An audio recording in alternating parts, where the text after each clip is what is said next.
নমস্কার বন্ধুরা, IND news Bangla চ্যানেলে আপনাদের আবারও স্বাগত। কৃষক বন্ধু প্রকল্পে দ্বিতীয় কিস্তির টাকা অর্থাৎ রবি শস্য ফসলের টাকা কিন্তু আপনারা পেয়ে গেছেন ইতিমধ্যে আপনাদের ব্যাংকের অ্যাকাউন্টে গত ২৬ তারিখের পর থেকেই। যদিও বা আমাদের মাননীয় মুখ্যমন্ত্রী মমতা বন্দ্যোপাধ্যায় গত ২১শে নভেম্বর সাংবাদিক সম্মেলনের মাধ্যমে জানিয়ে দিয়েছিলেন যে কৃষক বন্ধু প্রকল্পে দ্বিতীয় কিস্তির টাকাটি কিন্তু উনি রিলিজ করলেন। কিছু জনের অ্যাকাউন্টে টাকা ঢোকার পরেই সবার ব্যাংকের অ্যাকাউন্টে কিন্তু কৃষক বন্ধু প্রকল্পে দ্বিতীয় কিস্তির টাকাটি ক্রেডিট হয়ে গিয়েছে। এবারে যে টাকাটি আপনাদের ব্যাংকের অ্যাকাউন্টে ঢুকতে চলেছে এই মাসে সেটি হচ্ছে শস্য বীমা প্রকল্পের খরিফ মরশুমের টাকা। শস্য বীমা প্রকল্পের ২০২৪-২৫-এর খরিফ মরশুমের টাকা আপনারা কোন সপ্তাহে পেতে চলেছেন? কবে থেকে আপনাদের ব্যাংকের অ্যাকাউন্টে ক্রেডিট হতে চলেছে খরিফ মরশুমে শস্য বীমা প্রকল্পের ক্ষতিপূরণের টাকাটি? এই নিয়ে কিন্তু আজকের ভিডিওতে আপনাদের জানাতে চলেছে। তার সাথে সাথে আমাদের মাননীয় মুখ্যমন্ত্রী মমতা বন্দ্যোপাধ্যায় সাংবাদিক সম্মেলনে কি নতুন তথ্য জানালেন আজকের ভিডিওতে আপনারা জানতে চলেছেন। তাই ভিডিওটির সাথে থাকুন। যদি ভিডিওটি ভালো লাগে অবশ্যই কিন্তু একটি ছোট্ট লাইক দিয়ে চ্যানেলটিকে সাবস্ক্রাইব করে নিতে ভুলবেন না। আর যারা আমার চ্যানেলটিকে আগে থেকেই সাবস্ক্রাইব করে রেখেছেন তাদের জানাই অসংখ্য ধন্যবাদ। ভারত সরকার ভারতের কৃষিকাজের উপর গুরুত্ব দিয়ে কৃষি নির্ভরশীল ব্যক্তিদের কৃষিকাজে ক্ষতি হওয়া ফসলের বীমা যোজনার মাধ্যমে ক্ষতি হওয়া কৃষকদের অ্যাকাউন্টে টাকা দেয়, যাতে তারা পুনরায় সেই ক্ষতি হওয়া ফসলের জায়গায় নতুন ফসলের চাষবাস করতে পারে। এই নিয়ে কিন্তু একটি যোজনাও রয়েছে যার নাম হচ্ছে শস্য বীমা প্রকল্প যোজনা। ভারত কৃষিভিত্তিক দেশ, তাই কৃষকের পরিমাণ প্রচুর রয়েছে ভারতবর্ষে এবং কৃষিকাজের উপর নির্ভর করে বহু লোক নিজেদের জীবিকা প্রেরণ করেছে, নিজেদের সংসার চালাচ্ছে। তো কৃষিকাজ কিন্তু অন্যভাবেই সহজ কাজ নয়। কৃষকদের নানান প্রাকৃতিক দুর্যোগের সম্মুখীন হতে হয় সবসময়, যেমন বন্যা, খরা কিংবা ঝড় বৃষ্টির ব্যাপক ক্ষতি করে দেয়, কৃষকদের আর্থিকভাবে ক্ষতিগ্রস্ত করে দেয়।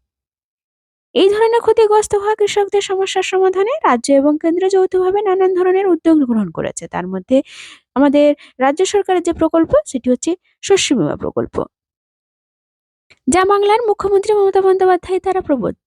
এই প্রকল্পের আওতাতে আসা কৃষকদের যদি ফসলের ক্ষতির সম্মুখীন হয় তবে তারা সরাসরি তাদের ব্যাংক অ্যাকাউন্টে ক্ষতিপূরণের টাকাটি পেয়ে যাবেন। ২০২৪ সালের ন্যায় ২০২৪-২৫ সালেও কিন্তু ক্ষতিপূরণের টাকাটি পেতে চলেছেন আমাদের কৃষকরা। প্রায় সমস্ত জেলায় কৃষকদের অ্যাকাউন্টে কিন্তু ক্ষতিপূরণের টাকাটি দেওয়া হবে, কিন্তু তার মধ্যে গুরুত্বপূর্ণ যে দুটি জেলায় আগেই ভীষণ পরিমাণে ক্ষতি হয়েছে সেই দুটো জেলায় কিন্তু আগে ক্ষতিপূরণের টাকাটি দেওয়া হবে। তার মধ্যে পশ্চিম মেদিনীপুর এবং হুগলি এই দুটি জেলায় কিন্তু আগে ক্ষতিপূরণের টাকা দিতে চলেছে আমাদের সরকার, যেটি কিন্তু সরাসরি আমরা বিডিও অফিস থেকে যে খবরটি পেয়েছি সেটা কিন্তু আপনাদের জানিয়ে দিলাম। এমনকি শস্য বীমা প্রকল্পের টাকা আপনারা যে এই সপ্তাহের পরেই কিন্তু আপনাদের ব্যাংকের অ্যাকাউন্টে ক্রেডিট হতে চলেছে সেটিও কিন্তু আভাস পাওয়া যাচ্ছে এক আধিকারিকের কাছ থেকে। এমনকি আপনারা 23শে ডিসেম্বরের পর থেকেই কিন্তু আবাস যোজনা প্রকল্পের প্রথম কিস্তির টাকাটিও পেতে চলেছেন। তাছাড়া আমাদের মাননীয় মুখ্যমন্ত্রী মমতা বন্দ্যোপাধ্যায় সাংবাদিক সম্মেলনে কি জানালেন চলুন দেখে নেওয়া যাক। নভেম্বরে লাস্ট মিটিং করেছিলেন এবং 7 দিনের সময় দেওয়া হয়েছিল যাতে আমরা কিছু কারেক্টিভ অ্যাকশনসগুলো যে আপনি সাজেস্ট করেছিলেন, ডাইরেক্ট করেছিলেন, এটা আমরা অ্যাকশন টেকেন কি হবে 2 তারিখে রিভিউ হবে। এরপরে ম্যাম পিএইচই ডিপার্টমেন্ট ওদের নিজের অফিসারদের সঙ্গে মিটিং করেছে, আমি ওদের সিনিয়র অফিসারদের সঙ্গে বসেছিলাম যে ফলো আপ অ্যাকশনস মধ্যে আছে। ওরা ডিএম আর আদার অফিসার্স যারা আছেন ওদের মিটিং করার পরে ম্যাম এখন ইন্সপেকশনসগুলো ওরা শুরু করে দিয়েছে। প্রত্যেক সাইটে ওরা যাচ্ছে, কাজের কি অগ্রগতি আছে এটা রিভিউ করছে। যে পুয়ার পারফর্মিং এজেন্সিসগুলো আছে না ওদেরকে আইডেন্টিফাই করা হয়েছে, ওদের अगेंस्टे পিএইচই ডিপার্টমেন্টকে অ্যাকশন নিতেও বলা হয়েছে। এর মধ্যে 70টা কমপ্লেন্টস লজ হয়েছে ম্যাম মোর দেন 3316 সাইটসে, যেখানে পুলিশ কমপ্লেন্টসগুলো লজ করা হয়েছে। PHE senior officer secretary Surendra Gupta এবং অন্য সিনিয়র অফিসার্স ডিজি সাহেব সঙ্গেও দেখা করেছে। ওনার অ্যাডভাইস অনুসারে এসটিএফ এবং আইবির সঙ্গেও যোগাযোগ করে যাতে কালেক্টিভ অ্যাকশন নেওয়া যায় এই ব্যবস্থা করা হচ্ছে। এর মধ্যে জানাচ্ছিলাম আরও বেশি কমপ্লেন্টস এর মধ্যে আরও লজ করা হয়েছে। আপনি সাজেস্ট করেছিলেন অন্য ডিপার্টমেন্ট থেকে যে আমাদের ম্যান পাওয়ারের শর্টেজ আছে এটাকে মিট আপ করার জন্য। পিডব্লিউডি থেকে আমরা ম্যাম 20 জন অফিসারকে ইতিমধ্যে আইডেন্টিফাই করে নিয়েছি, ওদেরকে আমরা কালকের মধ্যে ডিটেলমেন্ট করে দেবো উইথ পিএইচই ডিপার্টমেন্ট, যেখানে ওদের যে এই অফিসার্স হচ্ছে এসি এবং এক্সিকিউটিভ ইঞ্জিনিয়ার র্যাঙ্কে। এদের যাতে আমরা গতবার এসেছিল ওটা লোকেশনসও আইডেন্টিফাই করা হয়েছে এবং আমরা প্রশাসনিকভাবে এটা ব্যবস্থা নিচ্ছি না। এটা যেখান থেকে সমস্যা আসছিল, যেখানে ম্যাম যেটা মূল সমস্যা ছিল আমরা পাইপলাইনগুলো লাগিয়ে দিয়েছি, কিন্তু মানুষের কাছে জল পৌঁছে যাচ্ছে না। এর জন্য পিএইচই দপ্তর এবং জেলা প্রশাসন মিলে জয়েন্টলি ভিজিট করছে, এবং যে কারণে জল পৌঁছছে না এর জন্য যে ইমিডিয়েট ইন্টারভেনশন হতে পারে, আমরা যাতে প্রেশার বাড়াতে পারি জলের, ওটা পৌঁছে যাওয়ার ব্যবস্থা করা, অথবা যেটা আপনি সাজেস্ট করেছিলেন আমি ওদেরকে আবার বলেছি, যদি দূর থেকে পাইপ টেনে আমরা রিজার্ভয়ারে জল আনতে পারি এটাও ব্যবস্থা করতে ম্যাম। আমাদের উদ্দেশ্য হচ্ছে যেখানে 93 লাখের আমরা বলছি কি জল পৌঁছে গেছে, এটা এনশিওর করা যাতে যাদের বাড়িতে কল আমরা লাগিয়ে দিয়েছি ওদের বাড়িতে যাতে জল ঠিক মতন পৌঁছে যায় এই ব্যবস্থা করতে হবে। এর জন্য আমরা এপ্রিল 25 অবধি বলা হয়েছে, এর মধ্যে ইমিডিয়েটলি এই কাজগুলো কমপ্লিট করে দিতে হবে। অ্যান্ড আমরা এখন ধারাবাহিকভাবে প্রত্যেক সপ্তাহে পিএইচই যে সিনিয়র অফিসার্স আছেন ওদের সঙ্গে আমি নিজে রিভিউ করছি, এবং যেটা অনারেবল আমাদের মিনিস্টার্সের গ্রুপ অফ মিনিস্টার্স আছে এটাও আমি রিকোয়েস্ট করবো যাতে রেগুলার বেসিসে রিভিউ করে এই কাজগুলোকে আমরা কমপ্লিট করতে পারি ম্যাম, এটা আমরা এনশিওর করবো ম্যাম। এটাই ম্যাম এখন আমাদের বলা, যদি মাননীয় মন্ত্রী পিএইচই কিছু বলতে চান।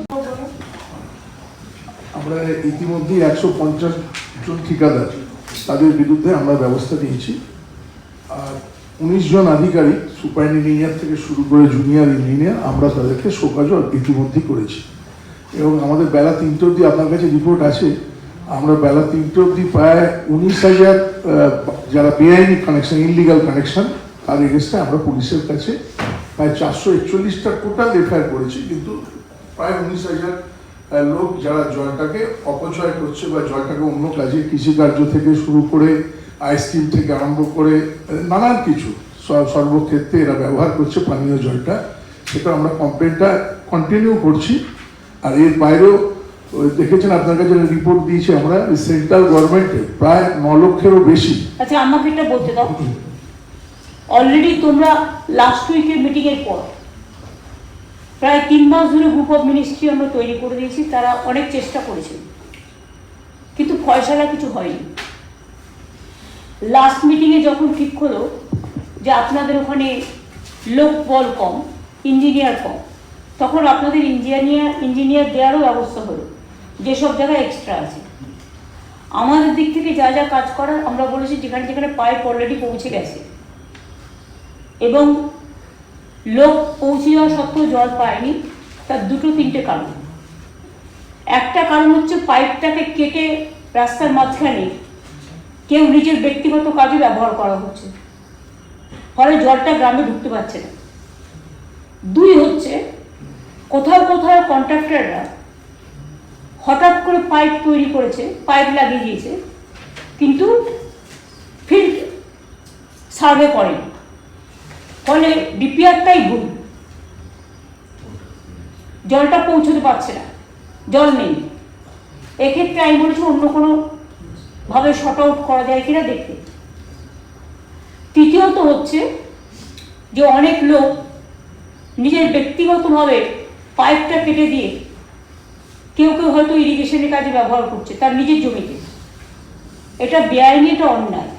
ইরিগেশনে যদি কেউ জল না পায় এটা ইরিগেশন ডিপার্টমেন্ট দেখবে, এগ্রিকালচারাল ডিপার্টমেন্ট দেখবে, এটা নিয়ে আপনারা বিডিও ডিএমের সাথে কথা বলুন। কিন্তু জলের পাইপ কাটা যায় না, এটা বেআইনি। এটা আমি সবাইকে অনুরোধ করব আমাদের সহযোগিতা করবার জন্য। মানুষের জলের খাবার জল মনে রাখবেন, সব জলেরই প্রয়োজন আছে, কিন্তু জলের আরেকরকম জীবন। অনেকে বড় বড় বহুতল করে সেই জলটাকে রিজার্ভার করে রেখে দিচ্ছে, যে বাড়ির জন্য যে জলটা গেল সেটা আমি তুলে রাখলাম ছোট টুলু পাম্পে, সেটা নয়, বড় বড় রিজার্ভার করে দিচ্ছে, ফলে লোকের কাছে জলটা পৌঁছতে পারছে না। এবং কিছু লোক ভুল টেন্ডার করেছে, ভুল ডিপিআর করেছে, সেটা তো Pulak Roy minister of this department already বলল যে তারা অলরেডি অ্যাকশন নিয়েছে। ইঞ্জিনিয়ার আমরা দিয়েছি, প্রতি সপ্তাহে মিটিংটা কন্টিনিউ করবে এভরি মানডে। এবং আমি যেটা দেখতে পেলাম, আমাদের মিটিংয়ের পর 448টা কমপ্লেন পাওয়া গেছে যারা এগুলো করছে।